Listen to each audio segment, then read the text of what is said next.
শিলিগুড়িতে কিন্তু লাস্ট ডেতে প্ল্যান হয়েছিল যে আজ ভাই রেস্টুরেন্ট যাবো। ভাই রেস্টুরেন্ট কিন্তু আশ্রম পাড়াতে, অঞ্জলি জুয়েলার্স পার করে আশ্রম পাড়ায় ভাইয়ের এই হ্যাং আউট রেস্টুরেন্ট। তো এই রেস্টুরেন্টটা কিন্তু খুবই সুন্দর আর অ্যাটমসফিয়ারটাও কিন্তু খুব দারুণ। তোমরা যারা শিলিগুড়ির লোকেরা আমার ভিডিও দেখছো অবশ্যই কিন্তু তোমরা শিলিগুড়িবাসীরা এই রেস্টুরেন্টে একবার ঘুরতে এসো। অ্যাটমসফিয়ারটা জাস্ট অসাধারণ। এই যে মিষ্টি কিন্তু তোমরা আগের থেকেই চেনো। তো যাই হোক, আমি আর মিষ্টি কিন্তু প্রচুর ভিডিও ফটো এগুলো তুলেছিলাম আর নালিশাদির ওয়েট করছিলাম। এই যে এই হচ্ছে নালিশাদি হচ্ছে মিষ্টির ফ্রেন্ড।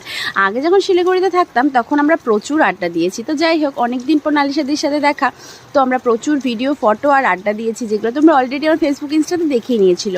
তারপর আমরা খেলাম হচ্ছে ফিশ ফিঙ্গার, জিঞ্জার টি আর কুরকুরে চিকেন মোমো। প্রত্যেকটার খাবার কিন্তু অসাধারণ টেস্টি ছিল। ভাই রেস্টুরেন্ট বলে বলছি না, তোমরা গেলেই বুঝতে পারবে। এই হচ্ছে ভাই, মানে মিষ্টির ভাই। তো যাই হোক, আমরা প্রচুর আড্ডা দিয়ে পরে ফিরে এসেছিলাম। আমি আর মিষ্টি কেমন লাগলো অবশ্যই জানো। ভালো লাগলে লাইক করে দিও, যারা নতুন একটু সাবস্ক্রাইব করতে একদম ভুলো না।